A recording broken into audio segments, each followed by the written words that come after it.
Bonjour à toutes et bonjour à tous, bienvenue sur la chaîne Découvrir, Investir et S'enrichir. Vous êtes sur la playlist Bourse, mon portefeuille PEA, épisode numéro 101. Investir dans les actions à dividendes. Pour cela, nous utiliserons l'enveloppe fiscale PEA et le courtier en ligne Bourse Direct afin de générer des dividendes et ainsi atteindre la liberté financière. Allez, c'est parti!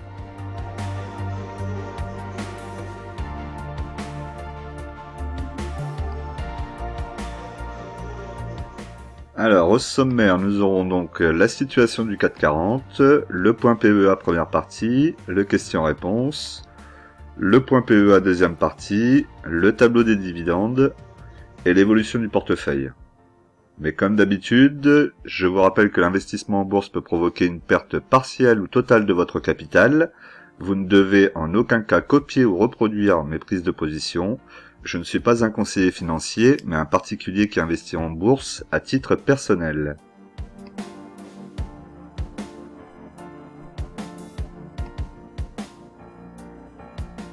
Alors, pour le CAC 40, donc actuellement depuis le début de l'année, il est à moins 17,98%, donc soit 5866,94 points. Donc là, il y a pas grand chose à faire en ce moment, hein. Ça fluctue énormément, pas mal de variations. Là, c'est en train de remonter un petit peu là sur la fin de semaine. Tant qu'on est ici, tant qu'on est entre ces deux zones, là où vous avez la résistance en pointillé rouge et le support en vert, et encore plus là entre la moyenne mobile 50 périodes et la résistance rouge, pour le moment, quand ça touche en bas, allez chercher l'action qui vous intéresse et puis ensuite attendre que ça remonte. Ou alors attendre vraiment que ça vienne se reposer sur le support. Pour le moment, la situation est pas top, hein. Vous voyez bien, on a eu l'info comme quoi il y a un pont qui reliait la Russie à la Crimée qui a explosé suite à un attentat, hein, puisqu'on voit dans la vidéo un camion. Donc ça va ratiser un petit peu tout ça. Poutine va sans doute vouloir se venger. Qu'est-ce qu'il va faire derrière? Ça, la situation risque un peu de dégénérer. Donc il n'y a pas que ça, hein. Il y a la pénurie. Alors c'est pas une pénurie, mais les problèmes d'approvisionnement d'essence aussi en ce moment. On a des peurs de coupure d'électricité aussi cet hiver. Bon, il y a pas mal de petites interrogations qui pourraient devenir de grosses choses si jamais ça devenait vérité. Donc on devra faire attention quand même en ce moment à ce qui se passe. Les choses peuvent changer très rapidement du jour au lendemain. Sur le graphique journalier, donc on voit que ça avait fait une belle mèche ici, ensuite ça a retracé petit à petit, donc c'est revenu au niveau de la mèche. Donc là on a un petit gap entre les deux, donc ça va peut-être combler le gap et venir ici aux alentours des 5800 points. À voir la semaine prochaine. Donc, toujours notre petit tableau là pour voir, hein. Donc le mois d'octobre est censé être un mois un petit peu mieux que septembre, on verra ça. En tout cas là c'est mal parti, on a eu un indice américain qui a bien chuté à la clôture vendredi soir, donc lundi pour nous.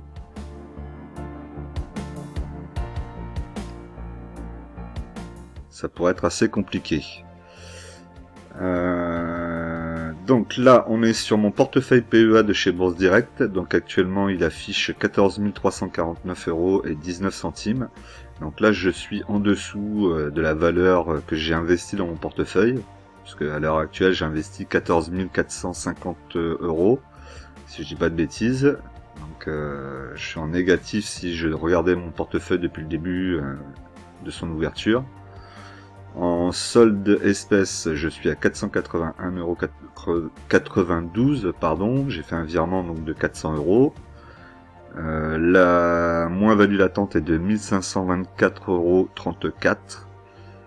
Donc bon, ça chute quand même assez lourdement chaque jour, hein, vous voyez, j'avais perdu 163,19 € jeudi. Donc bon, c'est pas top pour le moment. Après les valeurs, je suis exposé à des valeurs qui ont bien chuté. Il faudra attendre qu'elles remontent un peu, ça va peut-être pas se faire tout de suite. J'espère d'ici la fin de l'année, histoire de me refaire un petit peu le pourcentage, ne serait-ce que ça. Même si c'est quand même les dividendes que je vais chercher à la base. Donc le CAC 40 sur la semaine, il est en positif à plus 1,82%. On a Renault, Total Energy, Worldline qui ont bien performé. 9,69 pour Renault, 8,96 pour Total. C'est vrai qu'on a une belle petite poussée cette semaine. Il aurait peut-être été intéressant d'en acheter la semaine dernière, mais bon, on va voir les événements à venir. Worldline 6,81%. Bon, Worldline c'est pas une action qui m'intéresse. Et ensuite on a Pernod Ricard qui a perdu 3,12, Dassault Systèmes 3,60 et Michelin 3,63. Michelin, il y avait des gens qui m'en avaient parlé là. C'est peut-être le moment de se repositionner dessus ou d'y rentrer si vous aviez cet objectif. Enfin, je sais pas si c'est le cas, dites-moi dans les commentaires. Pour ce qui est, d'ailleurs, je peux peut-être faire une petite analyse fondamentale rapide de Michelin dans le mois, si ça vous intéresse, dites-le moi. L'Eurostock 600, donc 0,98, pardon, donc moins bien que le 440. Le SP500 1,51, le Nikkei 4,55, ça c'est plutôt pas mal. L'or 1,87. Le pétrole plus 11,87, donc là vraiment grosse poussée qui se retrouve forcément ici sur Total. Et la paire euro-dollar, donc 0,97 à 0,54%.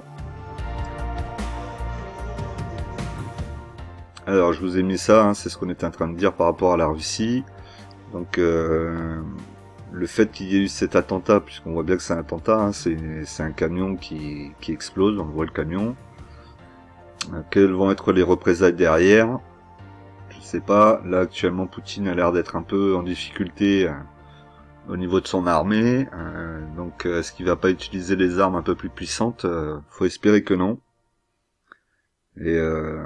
Et ensuite, la question aussi que je me posais, c'est que les territoires qui ont été annexés par la Russie, qui sont reconnus par personne d'ailleurs, à part la Russie évidemment, si l'Ukraine veut reprendre ces territoires et rentre sur ces territoires, la Russie va considérer que c'est chez eux, et donc là, ça risque d'être encore autre chose.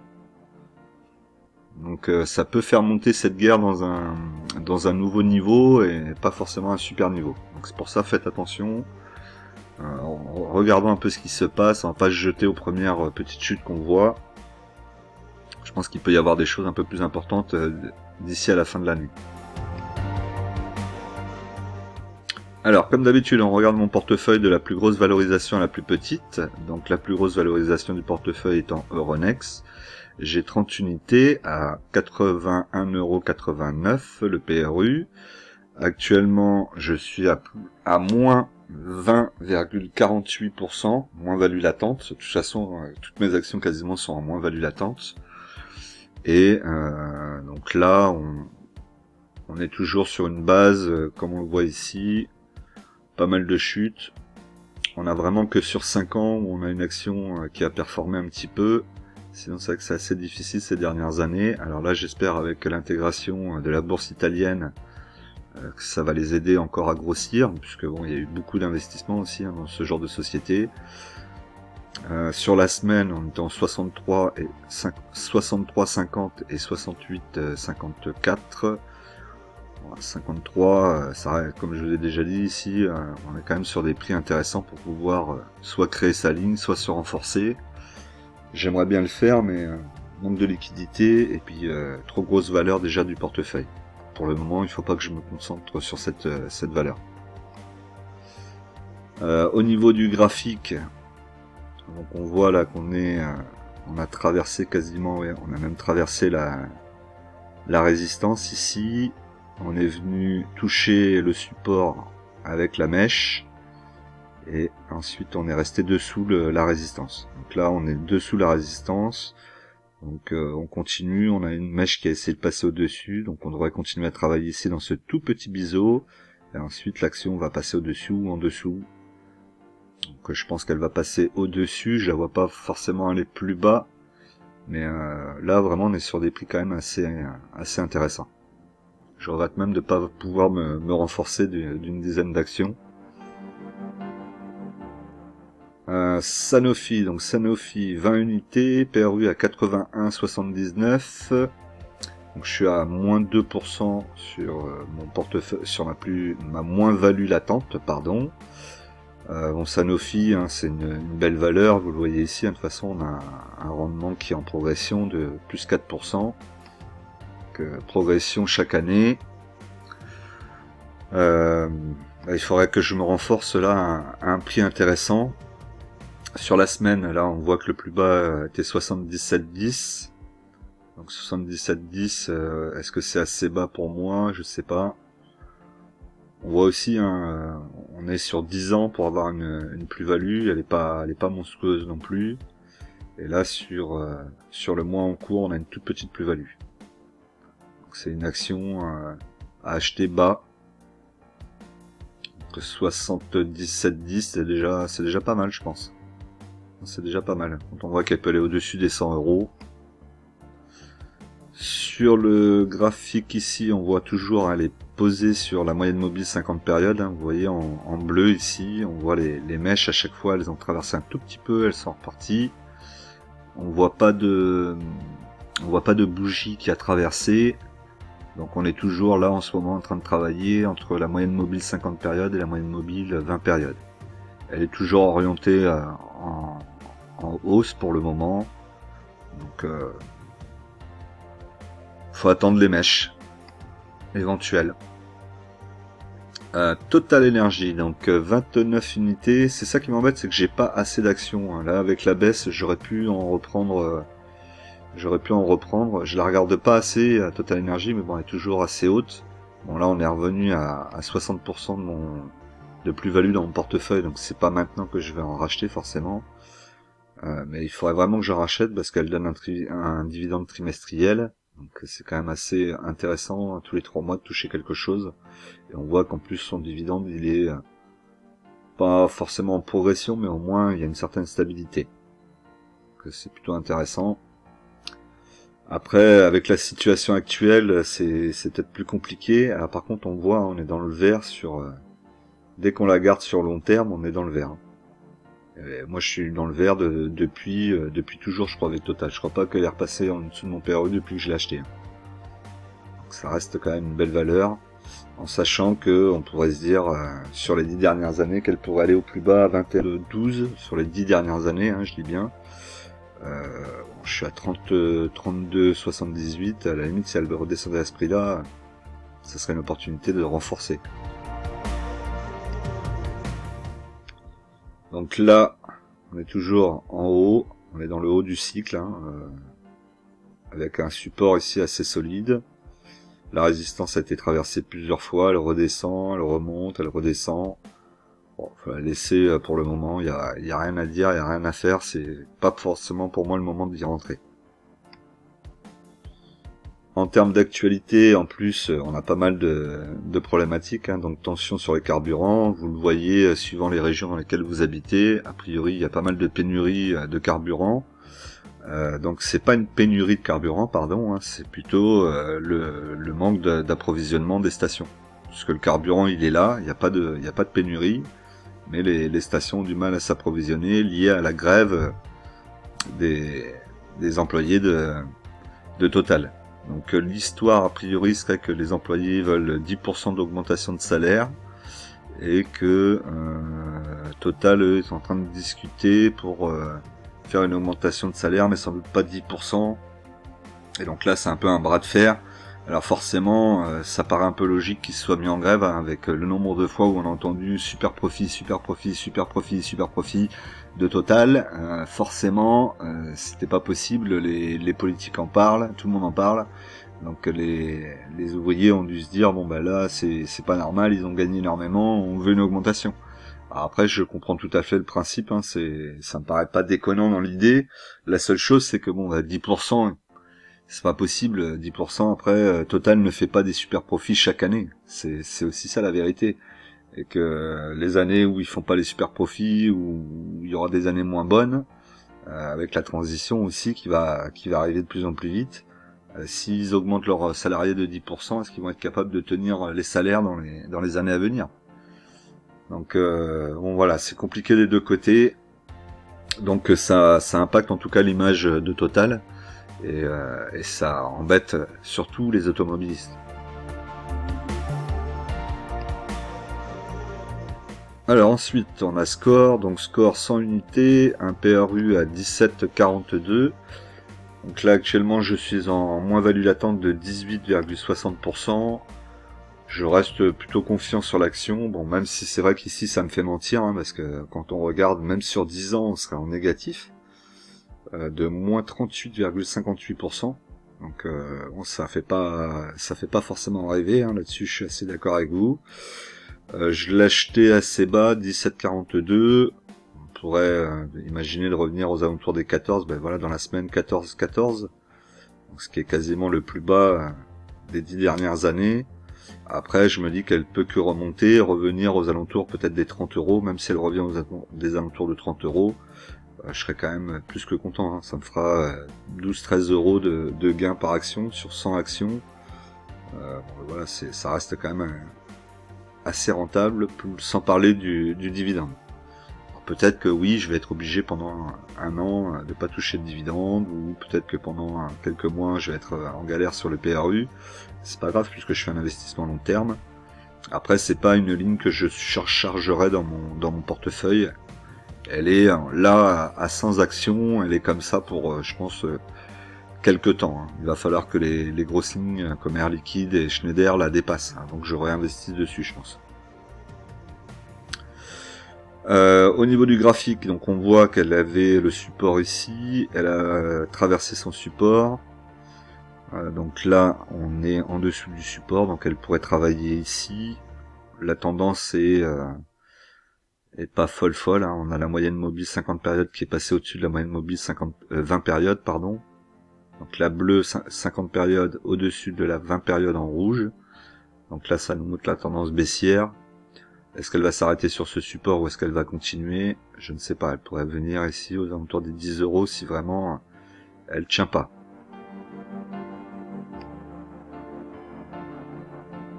Alstom, donc Alstom 60 unités, le PRU à 19,42. Donc actuellement je suis en moins-value latente de 13,16%. Donc Alstom, je l'achète pas forcément pour le dividende, je fais un pari long terme. D'ailleurs, je réfléchissais à l'action Veolia, qui est pareil, c'est une action qui, la dernière fois, je vous ai dit, j'aime pas les fondamentaux. C'est vrai que les fondamentaux sont pas bons, mais on est un peu dans le même style. C'est une valeur, j'ai l'impression, une valeur long terme qui peut être intéressante à avoir, liée à l'eau et à tout ce qui est recyclage environnement et tout ça. Donc forcément, ça reste intéressant. Et donc du coup, je me demandais si vraiment ça serait intéressant de re-rentrer dessus ou pas. Et je vais quand même rester sur cette idée de pas avoir trop de valeur en projection future, quand même avoir quand même des dossiers assez solides. Là pour le moment mon portefeuille, je trouve qu'il manque un petit peu de dossiers vraiment très solides et j'ai un peu trop de valeur qu'il faudrait que je sorte. Et je sais pas combien de temps je vais être bloqué avec. Bon alors Alstom ne fait pas partie de ces valeurs là, mais bon, typiquement Ubisoft et DBT en font partie. Donc pour en revenir à Alstom, plutôt satisfait là de mon PRU. Je voudrais en reprendre 40 unités pour en avoir 100 aussi comme score et pouvoir arrêter ma ligne pendant un petit moment. Donc là on est quand même sur des prix qui sont relativement bas. Donc je me demande si c'est pas maintenant qu'il faudrait que je reprenne mes 40. Après je serai tranquille. Je la vois pas forcément descendre plus. Après, la conjoncture politique est quand même assez dure.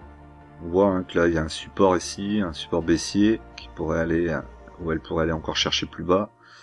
Et donc c'est ça qui me fait un peu me freiner. Mais on est à 16,86, c'est quand même assez bas. Est-ce que je refinis ma ligne là et après j'en parle plus? Je sais pas, je vais attendre. Je vois là, hein, on a la tendance est baissière. La moyenne mobile 20 périodes est passée sous la moyenne mobile 50 périodes. elle peut faire une mèche, aller chercher encore un petit peu plus bas, et puis après remonter. C'est possible. Et puis après, on attendra, une fois que j'aurai mes 100 actions, puisque les 40 dernières, c'est vraiment les dernières que je vais acheter. Ensuite, on gardera nos 100 actions et on attendra quelques temps de voir comment ça se passe. Danone, donc Danone, 20 unités, un PRU à 53,25. Au niveau du dividende, je la trouve plutôt intéressante.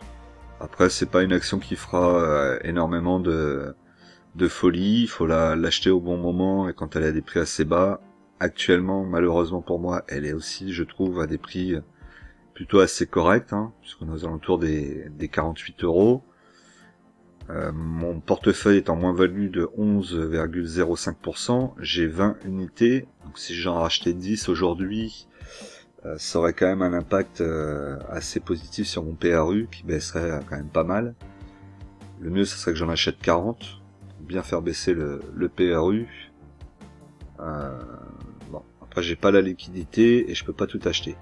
Après c'est pareil, vous voyez, sur 10 ans, on a moins 1,22% sur 10 ans. Bon, on a eu les dividendes avec, donc ça reste quand même intéressant. C'est assez surprenant de voir que sur 10 ans aussi Danone rapporte rien quasiment. C'est assez surprenant.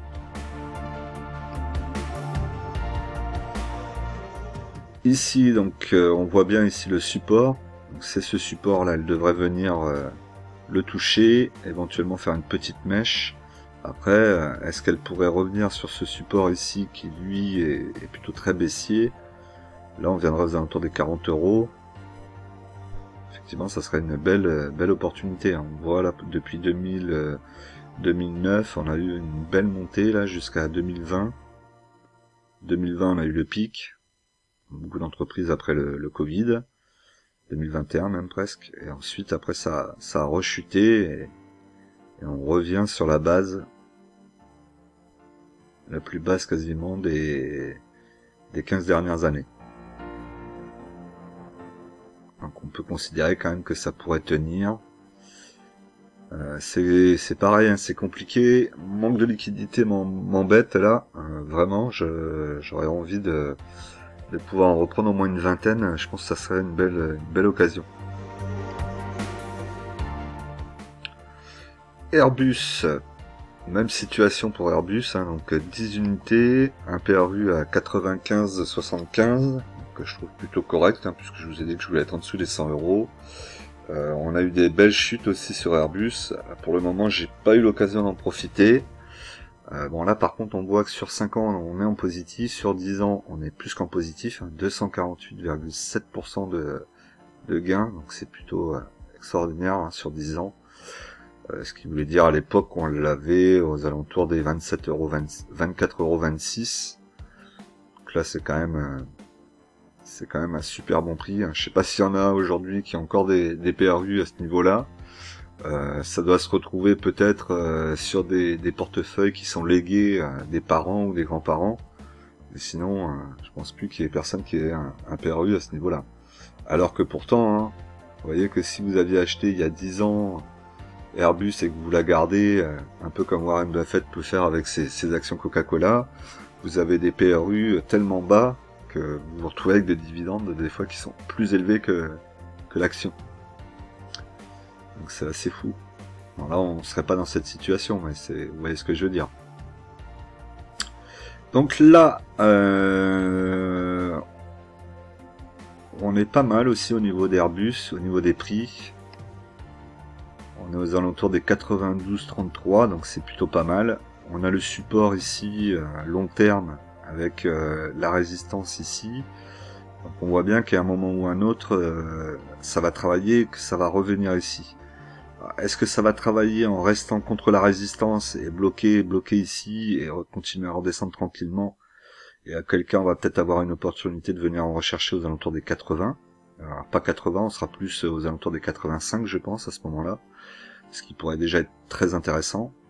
Ou est-ce qu'elle va venir maintenant un peu plus bas, revenir sur ce support ici, travailler ce support et vraiment travailler résistance support. Là, je ne sais pas, mais on voit bien quand même le biseau se dessiner, qui est en train de se refermer de toute façon, donc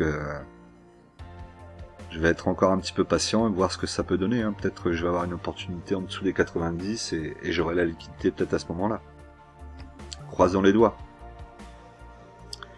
Il y a quelques temps, donc, je vous avais parlé des Chinois qui commençaient à arriver aussi dans le monde de l'aviation, du transport de personnes par avion. Donc ça y est, c'est fait. Donc la Chine a fabriqué donc son avion, c'est le C919, donc avion de ligne qui va faire concurrence donc à Airbus et à Boeing. Donc il va falloir faire attention à ça. Les Chinois sont assez forts pour faire des prix bas. Bon après ils ont sans doute un petit peu de retard technologique sur Airbus et Boeing. Ils sont forts dans la copie. Est-ce qu'ils vont être forts dans l'originalité? C'est possible aussi. Donc, il va falloir se méfier dans les prochaines années et garder un œil dessus. À l'heure actuelle, il y a de la place pour 3 compagnies, 3 fabricants d'avions sur le marché. Je ne sais pas. Je connais pas suffisamment le marché, mais bon, j'imagine qu'il y a quand même pléthore de demandes. Boeing est en mauvaise posture, donc c'est peut-être Boeing qui a le plus à perdre avec l'arrivée du chinois. Ils ont intérêt à se remettre un peu dans les rangs et remonter un petit peu leur qualité. Alors ensuite, Eutelsat. Donc Eutelsat, la société qui pourrait faire tout changer pour moi, puisque j'ai pas mal de liquidités en attente sur cette société actuellement. Donc j'ai 100 unités en quantité de lignes. Le PRU est à 9,12, donc là, comme beaucoup, j'avais acheté pour le dividende. Actuellement, je suis en moins-value, l'attente de 7,86%.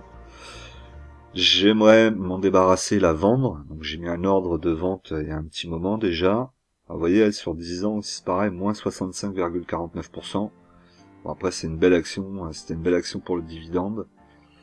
Est-ce qu'elle pourrait réussir sa fusion avec OneWeb? J'ai pas forcément d'avis très favorable dessus. Et donc je souhaiterais vraiment pouvoir en sortir avant. C'est compliqué. J'ai mis un ordre à 10,08, je crois de mémoire, avant la fin de l'année. Donc là actuellement on est ici. On a la résistance qui bloque ici en pointillé. Donc il faudra qu'elle arrive à passer au-dessus de cette résistance déjà dans un premier temps. Et qu'elle travaille sur le haut de la résistance pour revenir aux alentours des 10 euros. Donc moi j'aurais besoin d'une vente là, ici, quelque part là. Si elle revient sur la résistance ici, j'ai peut-être une chance qu'elle se vende avant le dividende. Après le dividende, j'ai plus de mal à croire qu'elle repassera au-dessus du prix que je souhaite vendre. On la laissera de toute façon après pour toute l'année. Mais vous voyez quand même le biseau, hein. Ici, la tendance, elle est... là, vous avez le support ici en vert, vous avez la résistance ici en rouge, et on voit bien que tout descend dedans, ça descend, ça descend, ça descend.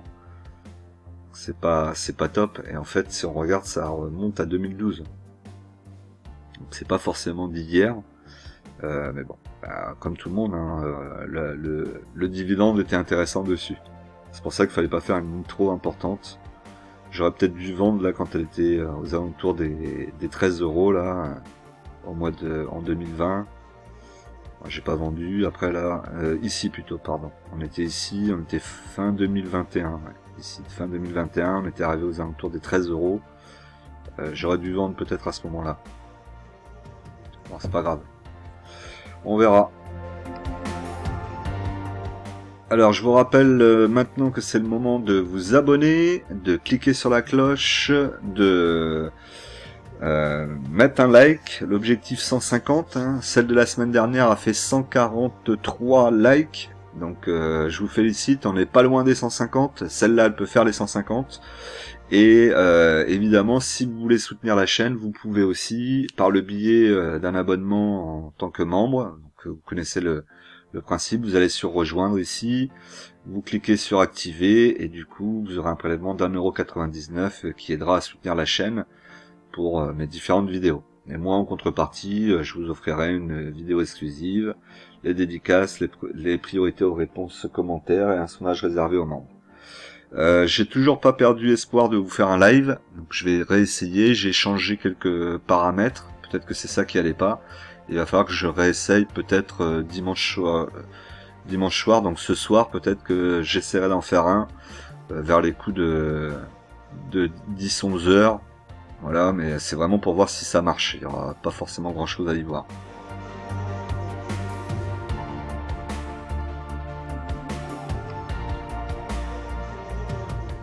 Alors, pour le question-réponse, j'ai pris donc JMB, Investir et Agir. Donc, bonjour. Pour suivre votre raisonnement sur les consoles, donc j'avais parlé la semaine dernière des consoles qu'on pouvait revendre et plutôt se dire avec cet argent, je vais l'investir dans une action. D'ailleurs, je sais pas pourquoi j'avais dit Sony était chinois, alors qu'en fait, non, Sony c'est pas chinois, c'est japonais. Donc, merci pour celui qui m'a repris, je crois que c'était Damien. Donc voilà, chose dit, j'ai arrêté de fumer il y a quelque temps et investi plutôt dans British American Tobacco, une dividende aristocrate avec 7,90% de rendement versé sans interruption depuis 12 ans. Même si certains pensent qu'investir dans le tabac ou l'alcool n'est pas très moral, donc je n'encourage personne à fumer, bien sûr. Donc évidemment, on est bien d'accord avec toi que tu n'encourages personne à fumer. Il y aura toujours des fumeurs, en tout cas de moins en moins à travers le monde, puisque vous voyez qu'il commence à y avoir des pays qui veulent interdire complètement le tabac. Je pense que en France, on y viendra sans doute à un moment ou un autre, où le prix sera tellement cher qu'il y aura de moins en moins de fumeurs. Quoi qu'il en soit, je trouve ça super là d'avoir réussi à arrêter de fumer, puisqu'en plus tu fais du bien à ton corps, donc ça c'est super. Moi je fume, j'en suis pas arrivé encore à ce stade-là de me dire je vais arrêter de fumer. Ensuite tu t'es dit comment je peux réinvestir de façon intelligente et que mes petits me rapportent des petits, que ces petits me fassent d'autres petits, et ainsi de suite, avec cet argent que jusqu'à présent tu envoyais en fumée. Donc tu l'as investi dans une société qui donne un bon rendement. Dans le secteur du tabac, bah pourquoi pas. Il faut savoir qu'aujourd'hui aussi il y a beaucoup d'entreprises du tabac qui sont en train de faire une mutation aussi, donc ils sont en train de changer un peu leur business model. Ils s'orientent vers d'autres choses, notamment aux États-Unis, de plus en plus, vers notamment la culture du cannabis. Ils vont vers la cigarette électronique aussi. Ils vont vers plein d'autres choses pour essayer de diversifier un peu ça, puisque je pense qu'ils ont bien conscience que ça va pas durer éternellement. Donc plutôt pas mal. Moi je trouve ça plutôt très bien. Je te mets un like, voilà. GMB. Et si vous en avez d'autres comme ça que vous avez fait, n'hésitez pas. C'est toujours inspirant pour les autres. Moi en tout cas, ça m'a donné envie de réfléchir. Je me dis est-ce que ça serait peut-être pas effectivement un moment aussi pour moi d'arrêter de fumer et d'investir cet argent que j'envoie en fumée, ce qu'à de le dire, dans quelque chose de concret. J'y réfléchis. Pour le moment, j'ai pas dit que je passais le stade, mais en tout cas, j'y réfléchis et ton message m'y a aidé, donc merci. Alors du coup, je voulais montrer une ou deux sociétés, surtout une société que j'ai découvert en regardant BFM. Là, ils en ont parlé rapidement, que je connaissais pas, donc j'étais voir un petit peu. Donc ça reste une petite boîte, c'est une petite biotech qui s'appelle NFL Biosciences, qui est donc spécialisée dans la recherche et le développement de médicaments destinés à lutter contre l'addiction au tabac avec des agents botaniques et pharmaceutiques. Donc ça existe à fin 2021, la société dispose des produits en phase 2 et 3 de développement chimique et deux produits en phase de développement préclinique. Donc ça c'est plutôt pas mal. Voilà, on est dans l'addiction au tabac. Après, elle verse pas de dividendes. Pour le moment, elle est vraiment qu'au début. Et il y avait un petit tweet que vous pouvez retrouver sur mes réseaux. N'hésitez pas à vous y abonner. Le médicament expérimental de NFL Biosciences pour guérir la dépendance au tabac va également être testé en Inde. Les actions de l'entreprise Biopharma sont en hausse de près de 40%. Donc voilà, donc c'est plutôt pas mal. Alors après j'ai regardé l'action, elle a pas, je vous ai mis le graphique à côté pour que vous puissiez voir. L'action elle a plutôt rechuté après, assez rapidement, puisque là on est en journalier. Mais on voit que la tendance est quand même haussière, hein. On voit ici une tendance haussière. On est sur un support intéressant. Là ici, ça pourrait encore chuter un peu et venir ici au 1,25€. Donc je me dis tiens, c'est peut-être une opportunité. Alors après attention, c'est une biotech. Ça reste toujours très compliqué. Elle peut aussi tout rater. Les phases des produits peuvent rater. Il peut y avoir des problèmes après derrière. C'est vraiment un peu comme des BT. Hein. Vous envoyez la pièce en l'air et vous attendez de voir de quel côté elle va retomber sur long terme. Ce sera un petit peu pour ceux qui sont de cette génération dans la haine. Jusqu'ici tout va bien, jusqu'ici tout va bien. Et l'important c'est pas la chute, l'important c'est l'atterrissage. Alors ensuite, on a Fouad, donc Fouad qui est très actif, donc je te remercie Fouad de ton intérêt pour la chaîne, c'est vraiment sympa. Merci, désolé pour le live. J'ai une question, alors sur quelle source se baser pour voir les dividendes à venir et leur date? Donc la meilleure source c'est d'aller directement sur le site officiel de la société, hein. Si par exemple c'est Air Liquide, ben, vous allez sur Air Liquide, la société, directement le site, et vous allez avoir les informations sur le dividende, sur la date du dividende. Là au moins vous serez sûr que c'est la bonne. Après je pense pas qu'il y ait énormément d'erreurs quand même sur les sites. Si vous allez sur des sites classiques comme Investing, Zone Bourse, ce genre de site, Boursorama, je pense que ça doit être bon aussi au niveau des dates. Bourse Direct, je sais pas si on peut voir les dates de versement de dividendes, je pense pas, hein. La plateforme est tellement obsolète, mais bon, c'est encore un autre débat. Ensuite, LD, pourrais-tu proposer des valeurs US et parler d'un portefeuille classique non PEA? Alors, j'ai déjà dans LD un portefeuille sur Trade Republic. Donc là, c'est un portefeuille qui va plutôt tendance à décliner. Je pense que je vais sortir certaines valeurs. Je vais garder 5 lignes. Donc ça, je vous dirai quand je vais commencer à faire mes ventes. Et faire 5 lignes et laisser la liquidité dessus pour quelques temps, comme ça j'aurai rien à faire et les achats se feront tout seuls. Je vais plutôt ouvrir un nouveau portefeuille en CTO avec un autre courtier, et comme je vous ai dit, ce que je souhaite c'est plutôt là acheter mes valeurs en monnaie du pays, quoi. Donc c'est à dire si j'achète aux États-Unis, je vais acheter en dollars. Voilà, je vais refaire un portefeuille comme ça me paraît plus intéressant que de rester sur de l'euro en étant sur des actions américaines. Et en plus, c'est même pas, comme je vous ai dit, les vraies actions, on les aura pas. Ça va être compliqué après, donc d'ailleurs, ça c'était une petite info. Alors Nathalie qui nous mettait pour info, si tu transfères des actions et que tu à un autre courtier que Trade Republic, que tu garderas des titres en euros car ils sont achetés à la bourse de Francfort et non aux USA. Donc voilà, donc c'est ça qui me gêne. Moi je voudrais les actions de la vraie société. Je pense que c'est bien quand on investit de vouloir investir. Là on investit via une plateforme, donc là en l'occurrence Bourse Direct, on investit réellement dans la société. J'ai l'impression avec Trade Republic que j'investis réellement pas dans la société. C'est un CTO, le CTO a aussi cet avantage que vous allez pouvoir le léguer.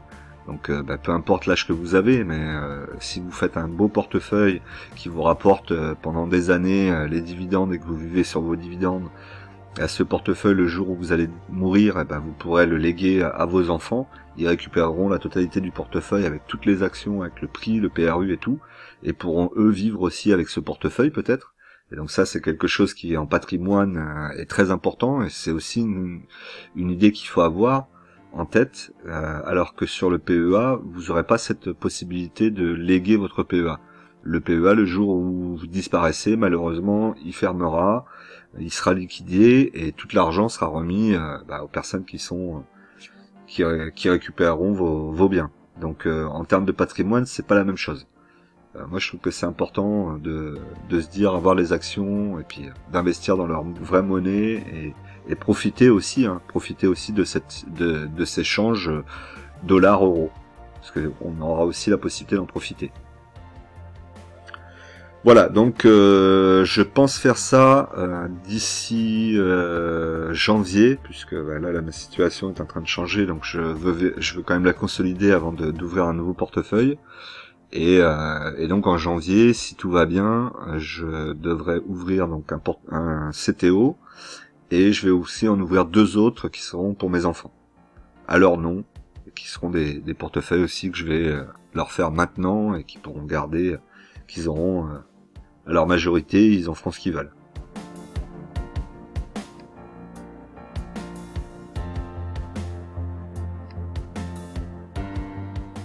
Alors ensuite, Vinci, donc Vinci, on est pareil, on est revenu pas loin de mon PRU, voire sur mon PRU. Ça veut pas baisser en dessous, donc pour le moment je peux pas en racheter, mais il y a une certaine frustration quand même qui s'installe. J'ai 10 unités actuellement, le PRU est à 97, je suis en plus-value latente de 0,25%, donc je le dis parce que c'est pas souvent.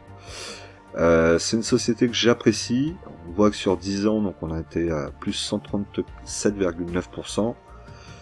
Bon, c'est sur 10 ans, donc est-ce que je la garderai 10 ans, je ne sais pas. Mais c'est une boîte que j'aime bien, des bons fondamentaux. Là, vous voyez, on est à 81,18. On est sur le support ici. Alors, l'idéal pour moi, ça serait que ça continue à chuter un petit peu. Vous voyez, là, on arrive un peu dans un biseau avec la résistance. Donc, est-ce que ça va travailler encore ici, passer au-dessus et repartir, ou est-ce que ça va passer dessous et revenir sur ce support aux alentours des 75? Pour le moment, la tendance est haussière. On a la moyenne mobile 20 périodes en hausse, au-dessus de la moyenne mobile 50 périodes, pardon. Donc je vois pas de raison qu'elle tienne pas sur ce support, qu'elle reparte pas en montée et qu'elle reste pas dans ce biseau pour le moment. Et on ne sait jamais. Donc Vinci signe un contrat de conception et de construction du premier terminal de gaz naturel liquéfié. Donc ça c'est plutôt une très bonne nouvelle pour eux, et puis pour nous aussi si vous êtes actionnaire évidemment. Nexity, donc Nexity 40 unités, PRU à 25,96. Actuellement je suis en moins-value de 27,77%. On a un dividende qui se tient. Pour le moment la situation de la société est pas extraordinaire, un peu caïn on va dire. On est sur des prix quand même relativement bas, 18,73 c'est quand même pas mal.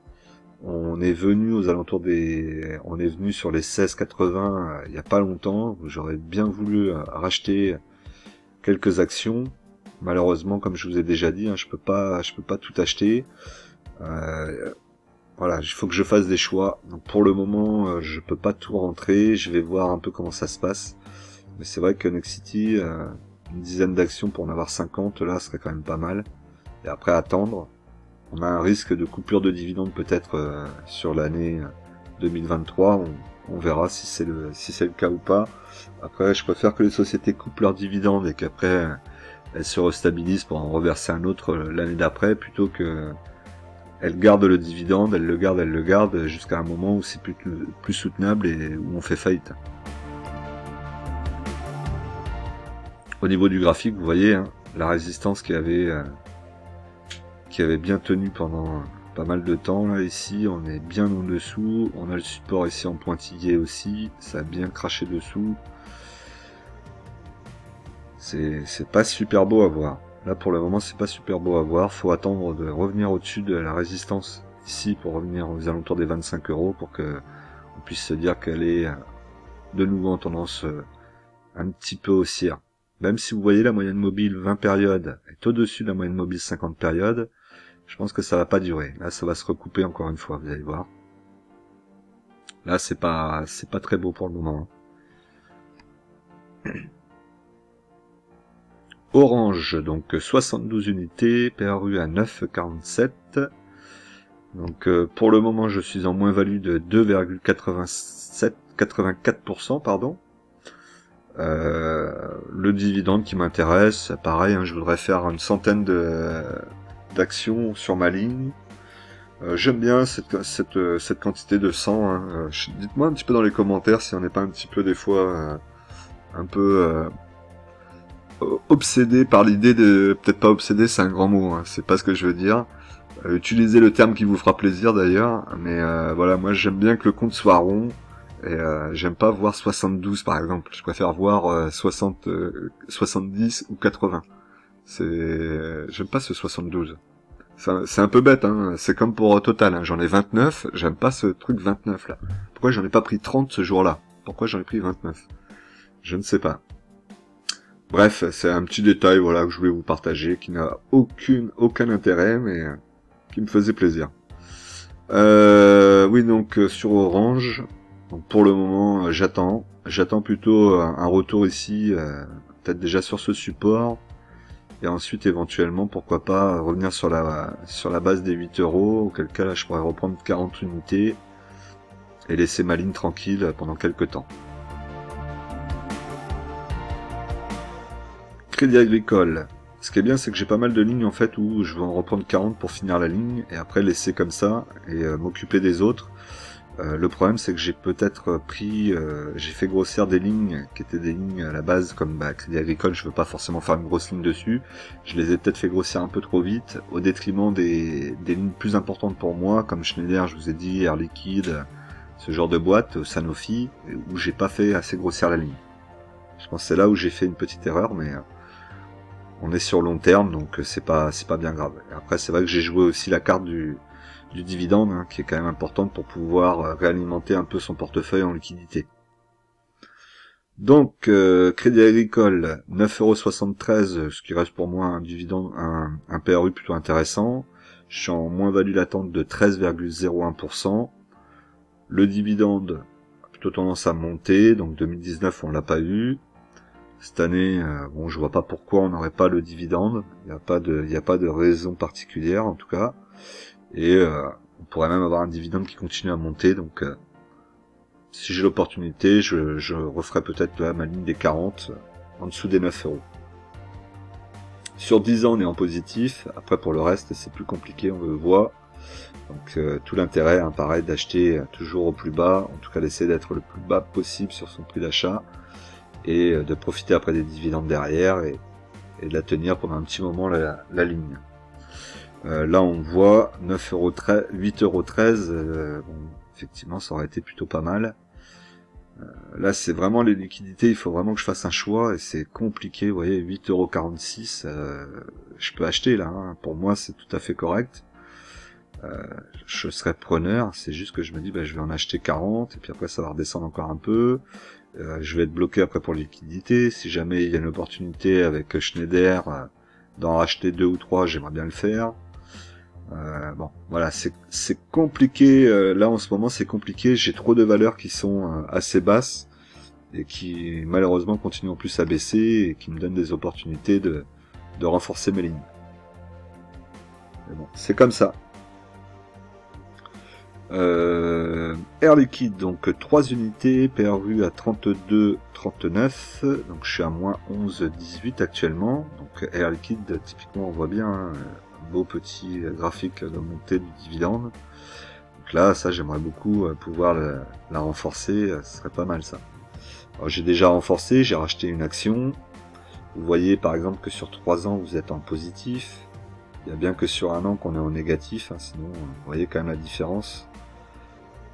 Et on voit ici que aux alentours des 100 euros, ça reste quand même un bon prix d'achat, puisque sur 10 ans, on a toujours été au-dessus des 100 euros par exemple. Bon, là, il faudrait que j'arrive à en racheter. C'est compliqué sans la liquidité. On revient ici sur la moyenne mobile 50 périodes, vous le voyez, hein, donc on pourrait avoir une opportunité encore un peu plus bas, 113,10. Moi j'aimerais bien qu'elle revienne ici pour vraiment me dire là il n'y a pas de souci, c'est le moment, je rachète 2 aux alentours des 100 euros. Bon, je pense que si elle revenait ici, je serais pas le seul à en reprendre, et je pense que si elle revenait ici, on aurait un 440 qui serait aux alentours des 5000 points. C'est pour ça que je me demande si ça va y aller. Ensuite Ubisoft. Donc Ubisoft, on peut voir que si on garde sur 10 ans, on sera en positif. Donc voilà, donc je peux vous dire que Ubisoft, je sais maintenant pour combien de temps je l'ai. Mes 10 lignes, je les ai pour 10 ans minimum, pour pouvoir espérer du positif. Alors, évidemment là ça me fait rire comme ça, mais en réalité je me sens bien dans la mouise, bien bloqué. J'ai pas envie de refaire une vente en négatif. Malgré tout, qu'est-ce que je peux faire d'autre? Elle continue à baisser, hein, on est revenu aux alentours des 27 euros, 28 euros. Elle pourrait continuer encore à descendre là. Il n'y a pas de raison qu'elle continue pas à descendre. Tout est bloqué, on n'aura pas de rachat d'Ubisoft, donc de toute façon on n'aura pas de possibilité qu'elle augmente d'un coup.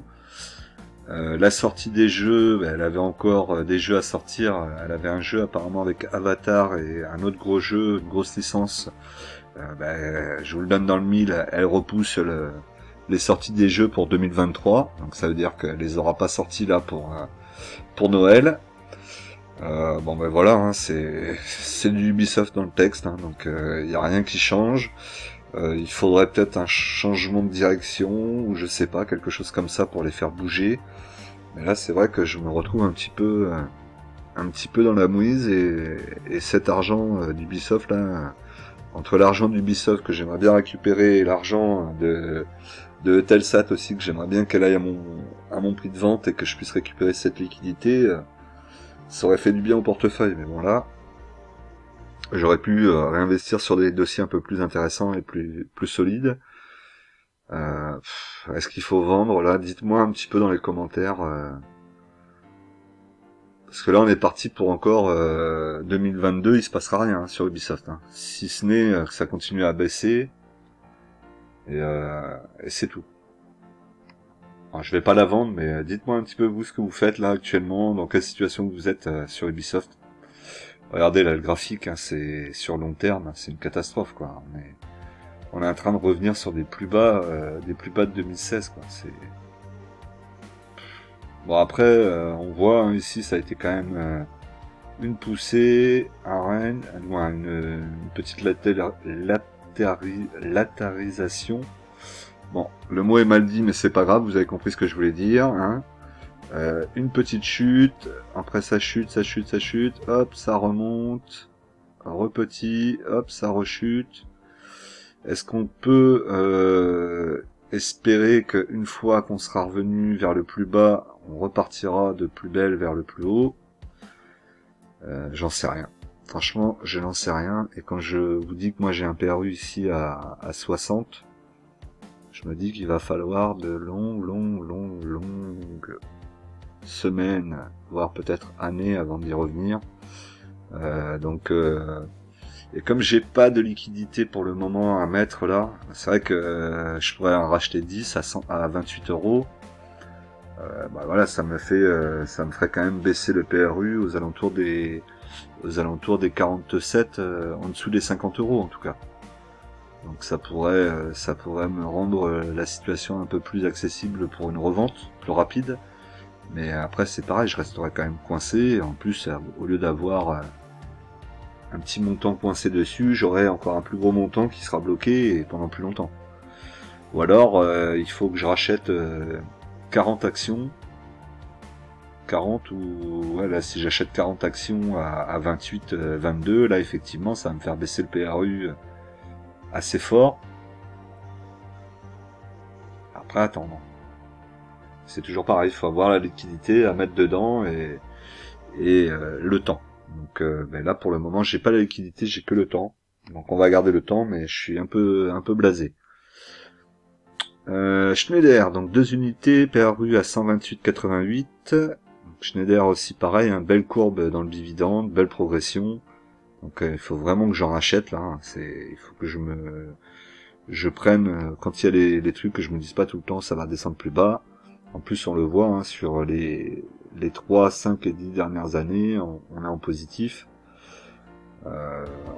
On a ici des prix de vente qui sont quand même assez intéressants, au-delà des 150 on va se dire. Donc le PRU, si je pouvais le faire baisser Là, on est venu aux alentours des 112 euros. J'ai toujours pas acheté. 110, j'avais toujours pas acheté non plus. Bon, il y a un moment, je sais pas ce que j'attends. D'autant plus que maintenant, on est ici là sur le support.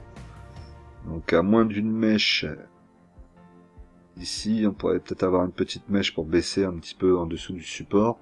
Et là, bon, il va falloir que j'en achète. Hein. Il va falloir que j'en achète au moins 3 là, ce serait pas mal. Que je mette un ordre aux alentours des 100, entre 110 et 115 par exemple. Je vais voir ça. Je vais peut-être mettre un ordre là dès aujourd'hui. Ensuite DBT, donc DBT sur 5 ans, on est à presque moins 100%, donc là catastrophe. Hein. Un petit peu de vert là depuis le mois en cours. Est-ce qu'il va se passer quelque chose dessus? Honnêtement, j'en sais rien. Ça continue à baisser. J'ai pas investi énormément. J'attends pas grand chose non plus de l'action. Si ce n'est que peut-être qu'un jour elle revienne aux alentours des 10 centimes, peut-être déjà, ce serait pas mal. Là, il faut qu'elle travaille, il faut qu'elle casse ses résistances.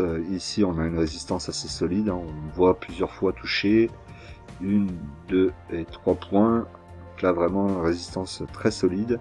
Il faut qu'elle casse cette résistance et puis ensuite, on pourra commencer à imaginer un retour vers la hausse. Mais pour le moment, on en est à des années-lumière. Voilà, donc maintenant on va voir la répartition par action, pardon. Donc Air Liquide fait 2,43% de mon portefeuille, Airbus 6,36, Alstom 6,97, Crédit Agricole 3,50, Danone 6,53, DBT 0,26, Euronext 13,46, Eutelsat 5,80%, Nexity 5,17, Orange 4,57, Sanofi 11,05, Schneider 1,64. Vous voyez, 1,54% dans le portefeuille pour Schneider. C'est pas normal, il faut vraiment, je le dis souvent, mais il faut vraiment que je mette des ordres dessus, que je m'y tienne, et que j'aille pas chercher autre chose. Score 11,05%, Total 10,51, Ubisoft 1,94, Vinci 5,59 et la liquidité qui est revenue à 4,45. Donc peut-être pousser mes efforts sur la liquidité un peu plus forte et sur Schneider être au moins aux alentours des 4%, ce qui serait déjà un bon début. Ensuite, pour la répartition par secteur, donc toujours la finance qui domine mais qui baisse un petit peu. On a des petits rééquilibrages réguliers, donc ça c'est plutôt bien. Donc services financiers 27,97%, ensuite valeur industrielle 21,79%. Ensuite nous avons la technologie à 12,88%, la santé à 11,56%, l'énergie à 11%, la consommation non cyclique à 6,83%, l'immobilier à 5,41%, et pour finir les matériaux de base à 2,54%. Donc mon portefeuille avec toutes les lignes, donc vous pouvez voir que j'ai toujours un Eutelsat qui est toujours en ordre de vente à 10,08. Voilà, donc à part ça, pour le moment on n'y va pas. Il faut que je sois fort sur Eutelsat, que j'attende, et au pire des cas, si jamais Eutelsat devait verser son dividende avec un prix du cours au-dessus de mon PRU, après avoir le dividende, je pense que je revendrai direct derrière. Et au moins, j'aurai un petit gain plus léger. Mais pour le moment, ça ne va pas dans ce sens-là. Donc, remonte un petit peu Telsat, là, ça serait pas mal.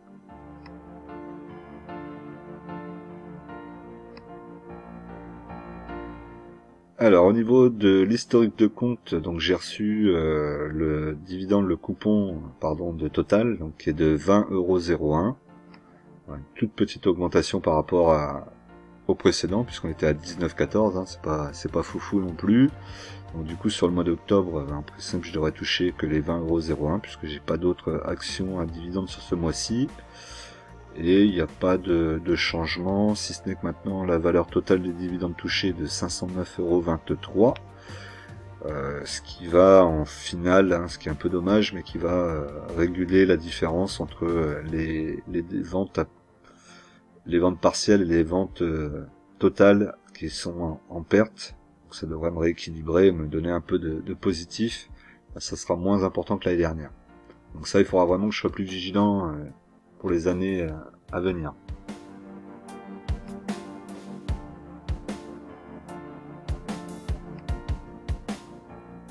Alors le portefeuille est toujours en moins-value latente, hein, forcément, vous vous doutez bien, donc je suis à moins 16,95% de moins-value latente, soit une perte de 2751,70 € depuis le début de l'année.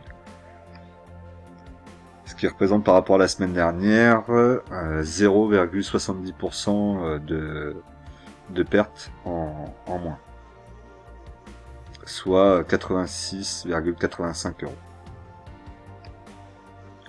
Voilà, donc n'oubliez pas qu'en investissement, les impatients payent pour les patients. Nous, on se retrouve tout de suite dans une nouvelle vidéo.